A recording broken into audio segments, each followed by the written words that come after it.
नमस्कार प्रेक्षकांनो, मालिकेचा आजचा भाग खूपच जबरदस्त असा आहे, कारण सायलीने दामिनीचा माज उतरवलेला आहे. कोर्टामध्ये दामिनीला एका शब्दात गार केलेला आहे आणि तेही सायलीने. त्यानंतर सायली अर्जुन घरी आलेले असतात आणि अर्जुन ठरवतो की आता हीच संधी आहे प्रियाच्या रूममध्ये आपल्याला काही पुरावा मिळतोय का ते पाहण्याची. आणि त्यासाठी सायली, अर्जुन आणि मधुभाऊ मिशन सक्सेसफुल करण्यासाठी निघालेले आहेत. आणि त्याचबरोबर ते तिघजण आता प्रियाच्या रूममध्ये आलेले आहेत. त्यासोबतच इकडे आपल्याला पाहायला मिळतं की ते सगळेजण शोधाशोध करत असतात. मधुभाऊ, सायली, अर्जुन त्यांच्याकडे खूप कमी वेळ असतो आणि ते तिघही शोधाशोध करू लागलेले आहेत.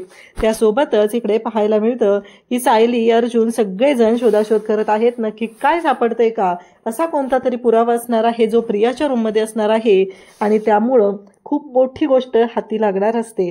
त्यासाठी सायली आणि अर्जुन यांनी पुढची तयारी केलेली असते. आणि त्यासोबतच आपल्याला पाहायला मिळतं की जेव्हा हे सगळं चालू असतं तेव्हा मधुभाऊंना एक सुटकेस सापडते आणि त्या सुटकेसमध्ये गाठोडं असतं. ते गाठोडं पाहता क्षणी मधुभाऊंना आठवतं ते गाठोडं म्हणजे साधं गाठोडं नाहीये, तर तेच गाठोडं आहे ज्या गाठोड्यामध्ये त्यांनी मुलांचं सगळं साहित्य बांधून ठेवलेलं असायचं. आणि ते गाठोडं मधुभाऊ उघडतात आणि तेव्हा त्यांना धक्का बसतो. त्या गाठोड्यामध्ये काही डायरी असतात, त्याचबरोबर काही वस्तू असतात आणि त्यानंतर त्या गाठोड्यामध्ये जो फोटो असतो आणि तो फोटो म्हणजे सायलीचा लहानपणीचा फोटो. आणि सायलीचा लहानपणीचा तो फोटो पाहून मधुभाऊंना धक्का बसलेला आहे, कारण हा फोटो या प्रियाच्या बॅगेत कसा आहे, प्रियाकडे कसा आला हा फोटो, हा प्रश्न इकडे मधुभाऊंना पडलेला आहे. तेव्हा सायली पण मधुभाऊंकडे पाहत आहे आणि मधुभाऊंना खूप मोठा धक्का बसलेला आहे. आता मधुभाऊ कशा पद्धतीनं ही गोष्ट आता इकडे सायलीला सांगणार की हा फोटो तुझा आहे, ही लहानपणीची तू आहे. त्याचबरोबर अर्जुनला कशा पद्धतीनं मधुभाऊ सांगणार की हा जो फोटो आहे तो सायलीचा आहे. आणि मग आता अर्जुन आणि त्याचबरोबर इकडे सायली यांच्या समोर एक सत्य येणार आहे. ते सत्य म्हणजे इतके दिवस झालं आपण ज्या गोष्टीची वाट पाहत होतो आणि ते सत्य म्हणजे सायली ही तन्वी असल्याचं, प्रिया ही तन्वी नसून सायली ही तन्वी असल्याचं सत्य आता सर्वांच्या समोर येणार आहे. तर कोर्टामध्ये कसा धमाका झाला, नक्की काय झालेलं आहे आणि ज्या ॲडव्होकेट दामिनी आहे त्यांची कोणती चाल होती आणि त्यामुळं साक्षीला साक्षीची निर्दोष मुक्तता कशी झाली हे आपल्याला आजच्या या व्हिडिओमध्ये पाहायला मिळणार आहे. त्यासाठी प्रेक्षकांनो हा व्हिडिओ शेवटपर्यंत पहा. तर इकडे ॲडव्होकेट दामिनी आता साक्षीला प्रश्न विचारत असतात. साक्षीला म्हणत असतात की मला आता लवकरात लवकर कळलं पाहिजे की नक्की काय झालेलं होतं. या प्रश्नांची उत्तरं त्या साक्षीला विचारत असतात. तेव्हा अर्जुन त्यांना म्हणत असतो की त्या खोटं बोललेल्या होत्या, प्रत्येक वेळेस त्या खोटं बोललेल्या आहेत आणि त्यांनी खोटं बोलून त्यांच्या खोटं बोलण्याचं समर्थन केलेलं आहे. तेव्हा दामिनी ही जी आहे ती त्या साक्षीला विचारत असते की मला एक गोष्ट सांगायची आहे, ती म्हणजे या सर्व गोष्टी तुम्हाला कोणी करायला लावलेल्या होत्या. या सर्व गोष्टी तुम्हाला कोणी करायला लावल्या, तर ती सांगत असते की मला ॲडव्होकेट पवारांनी हे सगळं करायला लावलं. त्याचबरोबर नंतर पुढचा मुद्दा असतो तो म्हणजे आत्तापर्यंत किती वेळा तुम्ही खोटं बोललेला आहात. तेव्हा साक्षी सांगते की हो, आत्तापर्यंत मी 3 वेळा खोटं बोललेली आहे आणि 3 वेळा खोटं बोलल्यामुळं हे सगळं झालेलं आहे. मग हे खोटं बोलण्यासाठी कुणी सांगितलं, तर हे खोटं बोलण्यासाठी पवार वकिलांनी सांगितलेलं आहे. अर्जुन म्हणतो की आत्तापर्यंत या प्रत्येक वेळेस खोटं बोलत होत्या आणि मी यांना प्रत्येक वेळेस इथं कोर्टाच्या समोर त्यांचं प्रूव्ह केलेलं आहे की त्या खोटारड्या होत्या, हे अर्जुन बोलत आहे. तेव्हा इकडे अर्जुन म्हणतो की ठीक आहे, आता यांनी सांगितलंय की नाही, यांना पवार वकिलांनी खोटं बोलायला सांगितलं होतं, तर आता एक प्रश्न उभा राहतो की मला एक सांगा की तुम्ही शिवानीला कधी भेटलात. त्याचबरोबर अथर्व विचारे जो आहे आणि अथर्व विचारे जो आहे त्याच्या बाबतीतले जे डॉक्युमेंट्स आहेत ते डॉक्युमेंट्स तुम्हाला कोणी बनवायला सांगितले होते. मग अथर्व विचारेच्या बाबतीतले डॉक्युमेंट्स पवार वकिलांनी बनवायला सांगितले, हा मुद्दा समोर येतो. त्यानंतर आता पुढची गोष्ट पुढे येते ती म्हणजे इकडे जेव्हा साक्षी सांगत असते की हे सगळं मी पवार वकिलांच्या सांगण्यावरून केलेलं आहे, तेव्हा अर्जुन म्हणत असतो की ठीक आहे, हे सगळं तुम्ही पवार वकिलांच्या सांगण्यावरून केलं. मग आता मला पुढच्या प्रश्नाचं उत्तर द्या. हे सगळं जर तुम्ही पवार वकिलांच्या सांगण्यावरून केलं असेल तर माझ्या पुढच्या काही प्रश्नांची उत्तरं मला हवी आहेत. आणि पुढचे प्रश्न अर्जुनचे असे असतात की साक्षी मात्र पाहतच राहते, कारण पुढचा प्रश्न तो असतो की जर तुम्हाला समजा पवार वकिलांनी सांगितलं असतं की तुम्ही कोर्टामध्ये सांगा की हा खून मी केलेला आहे. तेव्हा मात्र इकडे साक्षी म्हणत असते की मी नसतं ऐकलं पवार वकिलाचं. तेव्हा अर्जुन म्हणतो, आत्ता तर तुम्ही सांगितलं ना की तुम्हाला हे सगळं पवार वकिलांनी करायला सांगितलं आणि तुम्ही पवार वकिलांचं सगळं ऐकलेलं आहे. मग पवार वकिलांचं सगळं तुम्ही ऐकलं, मग आता ही पण गोष्ट ऐकली असती ना, कारण पवार वकिलांनीच तुम्हाला सांगितलं असतं की तुम्हाला कोर्टामध्ये खोटं बोलायला सांगितलेलं आहे. मग आता तुम्ही तर तुमच्या वकिलांचं सगळं ऐकत आहे, तुमच्या लॉयरचं सगळं ऐकत आहे, मग ही गोष्ट पण तुम्ही ऐकलीच असती ना. तेव्हा इकडे लगेचच दामिनी उठते आणि म्हणते की तुम्ही माझ्या अशिलाशी अशा पद्धतीनं वागू बोलू शकत नाही. तेव्हा मात्र अर्जुन म्हणतो, मग मला आता एका प्रश्नाचं उत्तर द्या. तुम्ही शिवानीला जे पैसे दिलेले होते, तिच्या आईच्या ऑपरेशनसाठी जे पैसे दिलेले होते, ते पैसे पवार वकिलांनी सांगितलं म्हणूनच दिले होते का? त्यावर साक्षी सांगते की हो. आता इथं साक्षीने एकच ठरवलेलं आहे, म्हणजे ॲडव्होकेट दामिनी आणि साक्षी यांनी एकच गोष्ट ठरवलेली आहे, ती म्हणजे काहीही झालं तरीही आत्ता एक गोष्ट त्यांनी ठरवलेली आहे की ही जी आहे, ही केस जी आहे, या केसमधून आत्ता साक्षीला बाहेर काढायचं, एवढंच दामिनीचं टार्गेट आहे. आणि त्यासाठी तिचे प्रयत्न चाललेले असतात. तिचं एवढंच म्हणणं असतं की काहीही झालं तरीही आता शांत राहायचं नाही, कारण ज्या गोष्टी घडत आहेत त्या अशा असतात की ज्याचा विचारही कोणी करू शकत नाही. तर इकडे अर्जुन म्हणत असतो की माझ्या एका प्रश्नाचं उत्तर मला मी साक्षी शिकरे यांनी द्यायचं आहे. खुणाच्या रात्री त्या 2 तासांमध्ये त्या कुठे होत्या? त्या रिसॉर्टमध्ये नव्हत्या तर त्या कुठे होत्या? आता प्रिया हादरलेली असते. नक्की त्या प्रश्नाचं उत्तर साक्षी काय देणार, हा मोठा प्रश्न समोर उभा राहिलेला असतो. तेव्हा ॲडव्होकेट दामिनी उठते आणि ती पुन्हा बोलायला सुरुवात करते. ती म्हणू लागते, कसं आहे माहिती आहे का, माझ्या अशिलाने प्रत्येक वेळेस सांगितलेलं आहे की ती लॉयर पवारांच्या सांगण्यावरून खोटं बोललेली आहे. तर तुम्ही पुन्हा पुन्हा ह्याच गोष्टी का विचारत आहात? हा मोठा प्रश्न आता उभा राहिलेला असतो. आणि त्याच वेळी इकडे आता महिपत पण हादरलेला असतो आणि त्यानंतर अर्जुनने प्रश्न विचारलेला आहे की कुठे होता, तर त्या प्रश्नाचं उत्तर देताना ॲडव्होकेट दामिनी जी आहे ती सांगू लागते की ह्या प्रश्नाचं उत्तर आत्ता आम्ही देऊ शकत नाही, या प्रश्नाचं उत्तर देण्यासाठी आम्हाला काहीतरी वेळ हवा आहे. हे ॲडव्होकेट दामिनीनं सांगितल्यानंतर आता इकडे अर्जुन तो प्रश्न विचारू शकत नाही, कारण अर्जुनला स्पष्टपणे सांगण्यात आलेलं आहे की त्या प्रश्नाचं उत्तर आत्ता आम्ही देणार नाही. आता अर्जुन पुढे काय करणार? अर्जुन म्हणतो की मग आता मला सांगा, तुमच्या ह्या वकिलाने तर तुम्हाला बोलायचंच नाही म्हणून सांगितलेलं आहे. पवार वकिलांनी तुम्हाला सगळं खोटं बोलायला सांगितलं होतं आणि या ज्या वकील आहेत त्या तुम्हाला बोलूच देत नाहीयेत. त्यामुळं आता नक्की काय करायचं, हा मोठा प्रश्न उभा राहिलेला असतो. त्यासोबतच इकडे आपल्याला पाहायला मिळतं की जेव्हा या सर्व गोष्टी घडत असतात तेव्हा मात्र इकडे दामिनी म्हणते की आम्हाला कोर्टाकडून या गोष्टींसाठी वेळ हवा आहे, आम्हाला कोर्टाने या सर्व गोष्टींसाठी वेळ द्यावा, असं ॲडव्होकेट दामिनी बोलत असते. आणि मग अर्जुन तिला म्हणत असतो की माझ्या प्रश्नाचं उत्तर तर तुम्ही दिलेलंच नाहीये. आता मला आणखी काही प्रश्न विचारायचे आहेत की नक्की काय केलेलं होतं तुम्ही त्या दिवशी, नक्की कोणत्या गोष्टी तुम्ही हे शोधत होता, असे प्रश्न अर्जुन साक्षीला विचारत असतो. पण साक्षीला त्या प्रश्नांची उत्तरच द्यायची नाहीये, तोंडच उघडायचं नाहीये, एवढं सांगितलेलं असतं.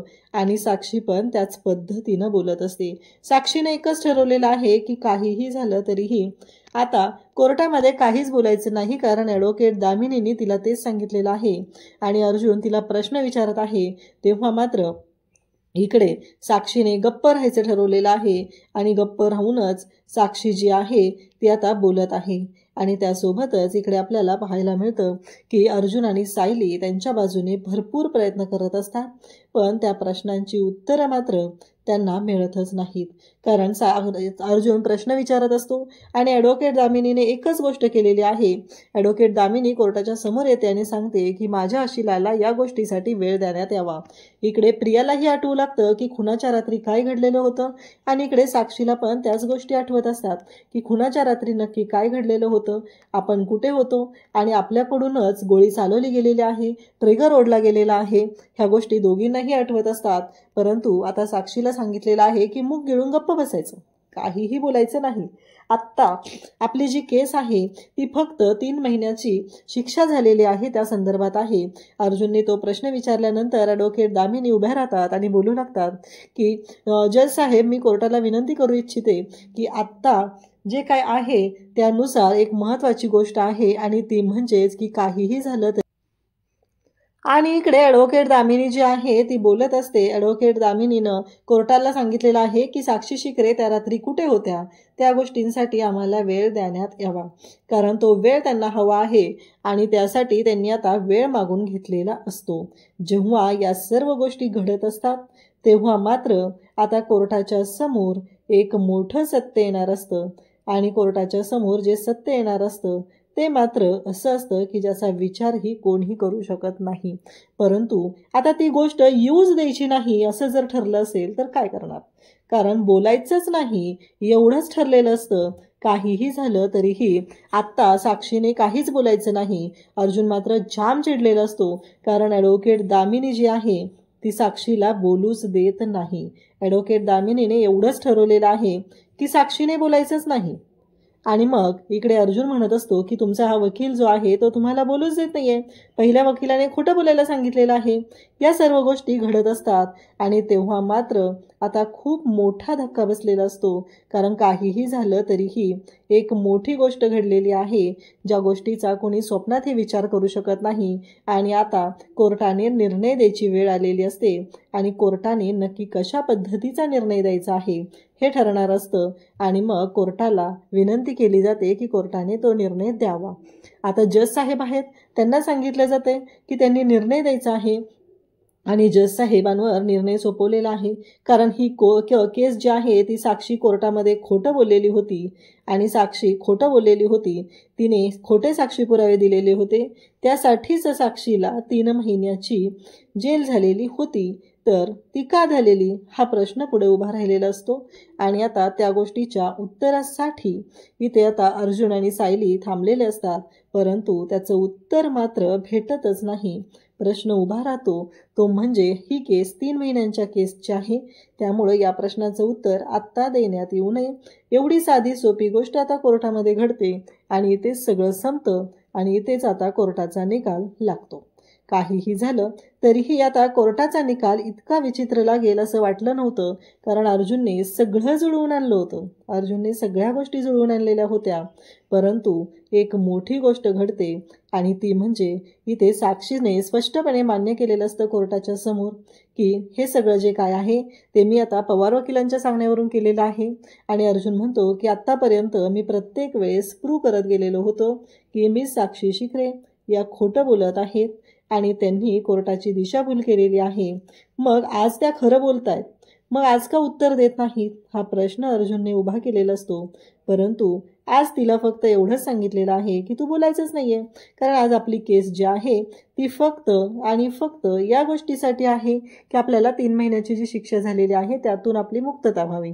आता जज साहेबांचा निर्णय येतो आणि जज साहेब सांगू लागतात की आतापर्यंत जे साक्षी पुरावे दिलेले आहेत त्यानुसार कोर्टाचा असा निर्णय होत आहे की पवार वकिलांची चौकशी करण्यात यावी आणि त्यासोबतच साक्षी शिकरे यांची या केसमधून निर्दोष मुक्तता होण्यात यावी. आता साक्षीची निर्दोष मुक्तता झालेली असते. अर्जुन भयानक चिडलेला असतो. एवढ्या सगळ्या गोष्टी करून अर्जुनने तिला आत टाकलेलं असतं, पण आज जे घडलेलं आहे ते पाहून खूप मोठा गोंधळ झालेला असतो आणि इकडे महिपत उड्या मारू लागतो. कोर्टाचा निर्णय झालेला असतो आणि कोर्टाने साक्षीची निर्दोष मुक्तता केलेली असते. महिपतला जबरदस्त आनंद झालेला आहे, कारण महिपतनं आजची तारीख जिंकलेली आहे. त्याला जे हवं होतं ते झालंय. साक्षी सुटलेली आहे. साक्षीला मुक्त करण्यामध्ये महिपत म्हणजेच दामिनी देशमुख यशस्वी झाली आहे. आता रविराज देखील बाहेर आलेला आहे. त्याच्याबरोबर प्रिया आहे. त्याचबरोबर त्यांच्याच पाठीमागं दामिनी देशमुख सुद्धा आहे. रविराज म्हणतो, खरंच आज तुम्हाला कोर्टामध्ये लढताना पाहताना खूपच आनंद झाला. तेव्हा दामिनी देशमुख म्हणते, तुमचा चेला थोडासा कच्चा आहे असं वाटतंय मला. त्याला जरा तयारी करण्याची जास्त गरज आहे. तुझं चेला आहे म्हणल्यानंतर मला वाटत होतं की खूप लढवय्ये असेल, पण तसं काही झालं नाही. तेव्हा रविराज म्हणतो, माझाच चेला आहे म्हणून तुला सांगतोय. तो जबरदस्त आहे. तू त्याच्यावर वार केलास ना तर तुझा वार तो पलटवून लावेल आणि दुप्पट स्पीडनं पुन्हा तो माघारी येईल. लक्षात ठेव, तो अर्जुन सुभेदार आहे. रविराज किल्लेदार यांचा चेला आहे, म्हणून तुला खास वॉर्निंग देतोय. अशा शब्दात रविराज किल्लेदार यांनी दामिनी देशमुखला समजावून सांगितले. दामिनी देशमुख मात्र म्हणते की मला असं नाही वाटत आहे. मला असं वाटते की ही केस अगदी साधी, सोपी आणि सरळ आहे. मी अगदी व्यवस्थितपणे ही केस लढू शकते असा भरोसा ती रविराजला देते. रविराज देखील म्हणतो, मलाही तसंच वाटतंय, पण अर्जुन सुभेदारला तुम्ही हलक्यात घेताय ते अजिबात हलक्यात घेऊ नका, कारण तो हलक्यात घेण्याचा विषय नाहीये. अर्जुन खूप हुशार आहे आणि खूप चालाक आहे, ही गोष्ट लक्षात ठेवा. अजून एकदा रविराज किल्लेदार यांनी दामिनी देशमुखला सांगून ठेवलंय की नक्की अर्जुन सुभेदार म्हणजे काय आहे. कारण रविराजला माहिती आहे की अर्जुन काय काय करू शकतो. अर्जुनला हार पचणारी नाहीये आणि अर्जुन शांत बसणारातला नाहीये. अर्जुन नक्कीच काहीतरी करणार असा भरोसा रविराज किल्लेदार यांना आहे.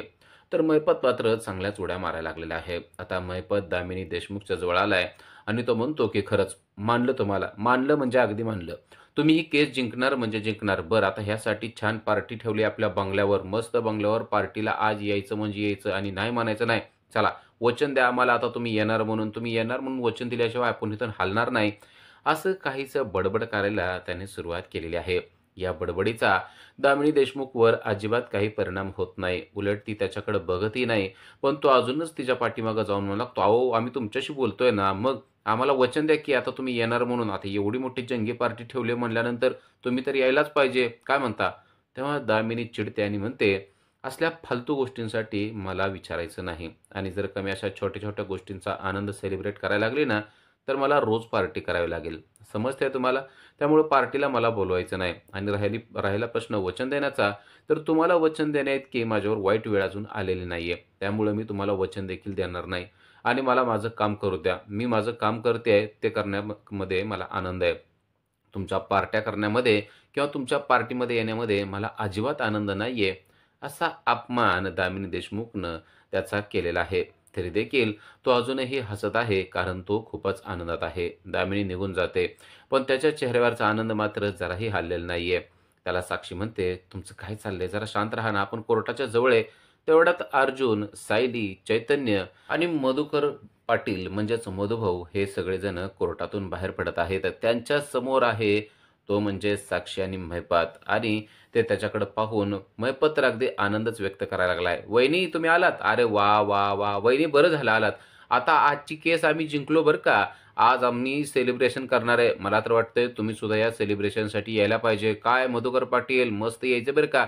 मी तर काय म्हणतो, आता ऐका, असं पण आता त्या आश्रमाच्या ठिकाणी रिसॉर्ट होणार आहे. आपण आहे ना त्या रिसॉर्टच्याच ठिकाणी मस्त जंगी पार्टी करूया. तुम्हाला काय खायचंय तुम्ही नुसतं मागा. चायनीज, इंडियन, कसलं फूड तुम्हाला पाहिजे ना तसलं फूड देऊन आपण तुम्हाला पार्टी देणार. अहो आमच्याकडे 4-5 दिवस या आणि मस्त पार्टीच करा ना. असं काही तो बडबड करतोय. तेव्हा मधुकर पाटील म्हणतात की फक्त 1 तारीख तुम्ही जिंकलेला आहात. मोठं सेलिब्रेशन करण्याची काही गरज नाही. तेव्हा त्यांना लगेच महिपत म्हणतो, मधुकर पाटील, हा तुम्ही पार्टीला नाही येऊ शकणार का नाही? तुम्हाला तर आता जन्मठेप होणार आहे. तुम्ही काळजी घेणं गरजेचं आहे. कारण आमची केस आता दामिनी देशमुख लढत आहेत आणि आजची तारीख त्यांनी आरामशीर जिंकलेली आहे. मधुकर पाटील, जन्मठेपेसाठी तयार राहा, असा दमच आता तो त्यांना देत आहे. सायली या सगळ्या गोष्टीवर खूपच चिडलेली आहे. अर्जुन देखील चिडलेला आहे. कारण महिपत थोडंसं आगाऊच बोलत आहे. महिपत खूपच ओव्हर कॉन्फिडन्स झालाय आणि त्याला असं वाटतंय की आता आपण सगळी केसच जिंकलेली आहे. तेव्हा सायली देखील शांत बसत नाही आणि म्हणते, 1 तारीख जिंकणं म्हणजे केस जिंकणं नसतं. लक्षात ठेवा, अजूनही केस आमच्या हातात आहे. कारण सत्य आमच्या बाजूने आहे. ही गोष्ट तुम्हालाही माहिती आहे. ज्या दिवशी सत्य सर्वांच्या पुढं येईल आणि ज्या दिवशी सत्य ओपन होईल, त्या दिवशी तुम्हाला कळेल की केस कोणाच्या बाजूने आहे आणि कोण जिंकणार आहे. महिपत मात्र कोणाचंच ऐकण्याच्या मनस्थितीत नाही. महिपत म्हणतो, आज 1 तारीख जिंकली ना, मग पुढची पण तारीख आम्ही जिंकणार. 1-1 तारीख करत करत सगळी केसच आम्ही जिंकणार. मधुकर पाटील, तुम्ही मात्र आता जन्मठेपेसाठी तयार राहा. आणि वहिनी, सेलिब्रेशनसाठी यायचं बरं का. असं तो सायलीला मुद्दाम बोलत आहे. त्याने या सर्वांना अगदी रागाला घातलेला आहे. सायली त्याच्या उत्तराला उत्तर देण्याचा प्रयत्न करते, पण महिपत खूपच मस्तीत आहे. आता अर्जुन मात्र कोणालाच काही बोलत नाही. अर्जुन खूप चिडलेला आहे. कारण झालेल्या सगळ्या प्रकाराचा त्याला खूपच मनस्ताप झालेला आहे. कारण दामिनी देशमुख आजची केस जिंकेल असं त्याला अजिबात वाटत नव्हतं, पण तिने अगदी ऐन वेळेला परफेक्ट वार करून अर्जुनला कोर्टामध्ये हरवलेला आहे आणि त्याचा राग अर्जुनला आलेला आहे. आता या महिपतला काहीच उत्तर द्यायला नको असा विचार करून अर्जुन तेथून निघून जातो. सायली त्याला हाक मारत असते, अर्जुन सर, अर्जुन सर थांबा ना, अहो मी काय बोलते ऐका तरी, असं म्हणून ती देखील त्यांच्या पाठीमागे जाते आणि महिपतचा आनंदी आनंद गडे जिकडे तिकडे चोहीकडे पुन्हा एकदा सुरू होतं. कारण त्याला जे हवं असतं ते घडलेलं आहे. अर्जुन मात्र भलताच चिडलेला आहे. मधुभाऊ सायलीला म्हणतायत त्यांना समजून सांगण्याची वेळ आहे, कारण ते खचून जातील. खचून जाऊन जमणार नाही हे त्यांना जरा पटवून दे, असं ते साक्षीला सांगतात. तर इकडे रविराज आणि प्रिया आता रविराजच्या घरी आलेले आहेत. प्रिया रविराजच्या जवळ बसून बोलत आहे. तर रविराज नागराजला म्हणतोय की नागराज, आज तू कोर्टात यायला पाहिजे होतं. अरे खूपच जबरदस्त दामिनी देशमुख लढल्या. त्यांची जी बोलण्याची पद्धत आहे ना, खरंच मी आजपर्यंत ऐकलं होतं, पण आज मी प्रत्यक्षात बघितलं. दामिनी खूपच हुशार आहे. खरंच ही केस जिंकण्यास ती मदत करू शकते, असं तो नागराजला बोलत असतो. नागराज देखील म्हणतो की मी देखील त्यांच्या बद्दल ऐकलेलं आहे, पण मी आज त्यांना लढताना खरंच बघायला पाहिजे होतं, कारण त्यांना बघितलं असतं तर लक्षात आलं असतं की केस किती वीक आहे ते. तेव्हा रविराज म्हणतो, खरंच ही केस मला पण आता वीक वाटायला लागले. अगोदर मला वाटत होतं की ही केस खूप स्ट्रॉंग आहे, पण जशी दामिनी यामध्ये आली आहे, आजची तारीख तिने अगदी सहज जिंकून टाकलेली आहे. ह्यांचं हे सगळं बोलणं चालू असताना प्रियाच्या मनात विचार येत असतात की आपण साक्षी कशी निर्दोष आहे हे थोडंसं बोलूया, म्हणजे सर्वांवर साक्षीचं चांगलं इम्प्रेशन पडेल. असा विचार करून ती बोलायला लागते आणि म्हणते, खरंच आज दामिनी देशमुख यांनी खूपच चांगली लढत दिली बरं का. मला तर वाटत होतं की अर्जुन खूप चांगलं डिफेन्स करेल, पण आज अर्जुन पुरता हरलेला आहे. रविराज म्हणतो, हो, मला देखील आश्चर्य वाटतंय की अर्जुन कसं काय हरला. पण खरं अर्जुन हरला म्हणण्यापेक्षा दामिनी देशमुख जिंकली असं म्हणलं पाहिजे. आणि आता प्रियाला जे बोलायचं असतं ते प्रियाने बोलून टाकलंय. प्रिया म्हणते, हो, तसं पण साक्षी निर्दोषच आहे, कारण मी स्वतः बघितलंय की तो खून मधुकर पाटील यांनी केलेला आहे. आता त्यांनी मान्य करो अथवा न करो, पण ही गोष्ट मात्र सत्य आहे. तेव्हा प्रतिमा तेथेच उभी असते. प्रतिमा मात्र म्हणते की असं कसं असेल. मला ना असं वाटतं की सायलीची बाजू कधीच चुकीची असू शकणार नाही, कारण सायली कधी चुकीच्या बाजूने असत नाही. ती नेहमी चांगल्या लोकांना मदत करते आणि मधुकर पाटील देखील गोरगरिबांना मदत करणार आहेत असं मला वाटतं. म्हणून मला असं वाटतंय की सायली आणि मधुकर पाटील यांची बाजू बरोबर आहे. तेव्हा प्रिया चिडते आणि म्हणते, अच्छा, म्हणजे तुला सायलीचं सगळं बरोबर वाटतंय. मी इथं जीव काढून सांगते की मी स्वतः बघितलेलं आहे, ती गोष्ट तुला खोटी वाटते का? तेव्हा रविराज प्रतिमाला शांत करतो आणि म्हणतो, आपल्याला केस माहीत नाहीये, त्यामुळे आपण यामध्ये काही न बोललेलं बरं. तर इकडे सुभेदारांच्या घरी पूर्णाजी आणि कल्पना चिंतातूर झालेले आहेत, कारण अजूनही सायली आणि अर्जुन आलेले नाहीयेत. तेवढ्यात सायली आणि अर्जुन येतात, पण अर्जुन कोणाशीच काही न बोलता डायरेक्ट धाड धाड धाड जिना चढत वर निघून गेलेला आहे आणि सायली मात्र हॉलमध्ये थांबलेली असते. पूर्णाजी कल्पना तिला मात्र काहीच बोलत नाहीत. अर्जुन डायरेक्ट जातो, त्याची बॅग फेकतो आणि तो खुर्चीवर बसलेला आहे. बसलाय तो म्हणजे अगदी टेन्शन घेऊनच बसलेला आहे. लगेच खालून धावत पळत सायली येते आणि म्हणते, अर्जुन सर, एवढ्या छोट्या छोट्या गोष्टी मनाला लावून घेऊ नका. अहो, आपण फक्त आजची एक तारीख हरलेलो आहोत. तुम्ही एवढं का मनाला लावताय? आणि मला सांगा, तुमचं नाव अर्जुन आहे ना? तुमचं नाव अर्जुन कोणी ठेवलेलं आहे? पूर्णाजीने की कल्पनाताईंनी? सांगा बरं कोणी ठेवलेलं आहे ते? म्हणजे मला तर असं वाटतं तुमचं अर्जुन नाव ठेवण्यापाठीमागं तुम्ही किती मोठे लढवय्या होणार आहेत ना, हेच असणार आहे. अर्जुन कसा होता बघा, कधीही आपल्या लक्षापासून त्याने नजर हटवली नाही. तसेच तुम्ही पण आहात. तुम्ही सुद्धा कधीसुद्धा तुमच्या लक्षापासून दूर जाणार नाहीत, असं ती त्याला सगळं समजावून सांगत असते. पूर्णाजी आणि प्रताप तसंच कल्पना यांना मात्र टेन्शन आलंय की वर नक्की काय झालेलं असेल. पूर्णाजी म्हणते, जरा प्रताप तूच जाऊन बघ काय झालंय ते. उद्याच्या भागामध्ये आपण पाहणार आहोत की अर्जुन, सायली आणि मधुकर पाटील म्हणजेच मधुभाऊ यांनी ठरवलंय की आता प्रियाच्या रूमची झाडाझडती घ्यायची आणि तेथे काही पुरावे मिळत आहेत का ते पाहायचं, आणि त्याप्रमाणे तिघेही आता प्रियाच्या रूममध्ये गेलेले असतात. प्रियाच्या रूममध्ये सर्वत्र ते काय मिळते का शोधत असतात आणि त्याच टायमाला मधुभाऊंच्या हाती लागले ते म्हणजे गाठोडं, की ज्या गाठोड्यात सायलीचे लहानपणाचे फोटो आहेत आणि सायलीच्या काही आठवणी त्यामध्ये ठेवलेल्या आहेत. मधुभाऊ जेव्हा तो फोटो पाहतात तेव्हा ते म्हणतात की प्रियाच्या रूममध्ये सायलीचा फोटो, म्हणजेच सायलीच्या बाबत प्रिया काहीतरी गैरप्रकार तर करत नसेल ना. आता मधुभाऊ सांगतीलच की हा तन्वीचा फोटो आहे, म्हणजे तन्वी हीच सायली आहे, प्रिया ही तन्वी नाहीये. ही गोष्ट लवकरच समोर आलेली आपल्याला पाहायला मिळणार आहे. अशाच अपडेटसाठी आजच आमच्या चॅनलला सबस्क्राईब करा. थँक्यू.